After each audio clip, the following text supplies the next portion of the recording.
大家好，我们是速光行制作组。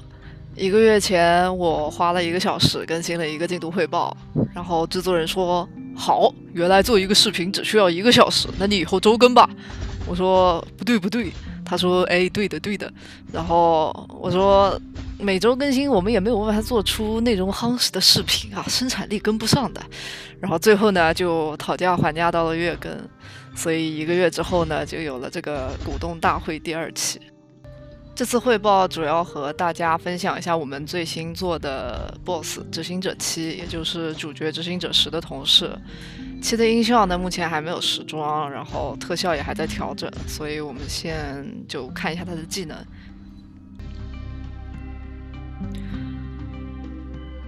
然后可以看到进入战斗以后啊，其实有时候会进入一个就是这个手足相吸的状态啊，就是你们两个在那儿一直转圈，他也不来攻击你，但其实这不是一个 bug， 这是一个特性，就是这个状态它有一个上限的持续时间，到了持续时间，如果你还没有改变你们之间的这个距离，或者是还没有向他发起攻击的话，他就会接一个追击的攻击，然后开始继续打他的连击。可以看到，在这个执行者7非后摇的状态，攻击的时候是会被格挡的，并且因为我现在使用的这个攻击，它的段数比较多，而且攻速很快，所以一下子就触发了它的那个格挡反击的效果。这边呢是就是用瞬闪攻击躲掉了他的投技，然后我们可以来看一下吃了投技是怎么样的效果。这边就是成功的吃到了，然后因为投技的伤害非常高，所以我们执行者10就重伤了。然后但是这个投技是必须吃的吗？其实也不是一定。你可以看到，就如果留光缝线的话，其实是可以通过回速去躲开这个投技的。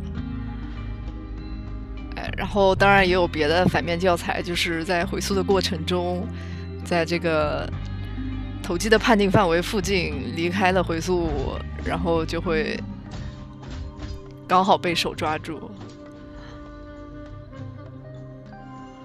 这个也是我们这个非常帅气的主动模块之一，是可以主动释放的一个技能。这个技能呢，它是用攻击，就是比较连续的攻击去充能，然后充到一定层数之后呢，就可以在回速的期间按那个技能，然后回速结束之后呢，那个伤害就会一次性判定。同样的，这个大剑也可以打断一些它的技能，因为它的冲击力比较强。到这里的话就差不多打完了。打完了吗？还没有呢。执行者7居然不讲武德，喝了1瓶药，虽然我们喝了4瓶。刚才那个是分身吗？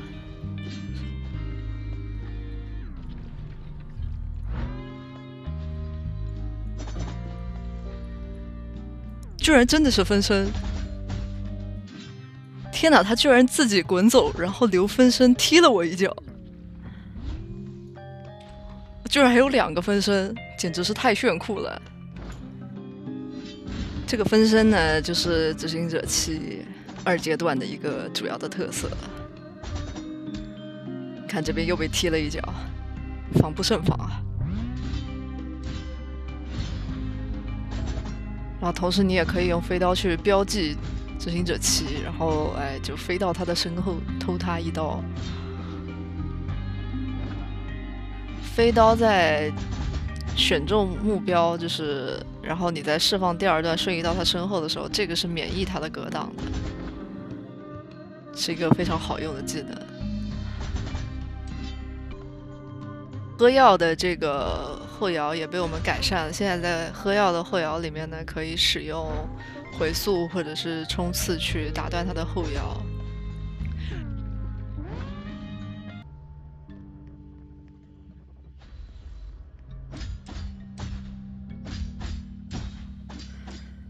那么这个 BOSS 呢，我们也会放到 demo 的末尾，如果顺利的话呢，在我们下一期视频更新的前后，应该就可以玩到了。到时候呢，也欢迎大家来尝试一下。然后惯例放一个新角色的例会，这次是一个很可爱的小朋友，他是我们主角的随行小助手莫。这个旁边的这个底居然还没有擦干净啊！哎，一会儿去跟原画讲一声。看过例会呢，接下来要给大家听一段我们游戏中的音频。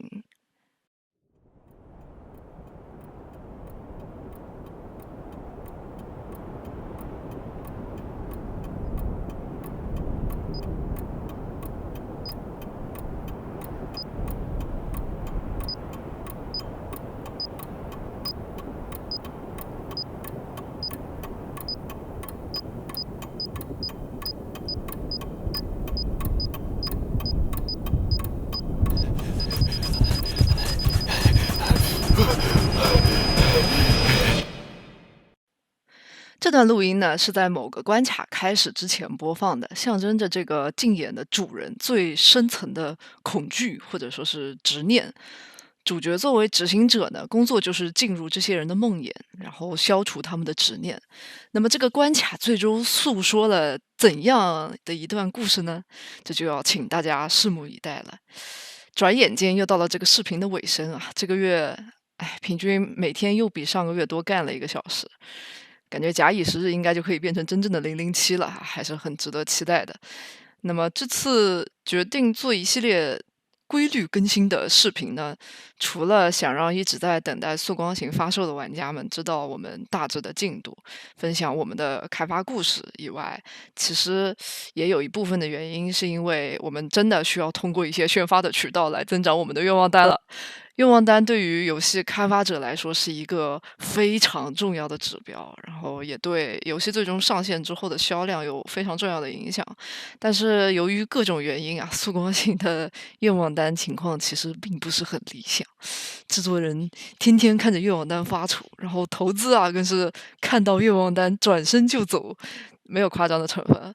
所以呢，我们也想通过做这样的一系列视频来让更多的玩家认识速光行，认识我们。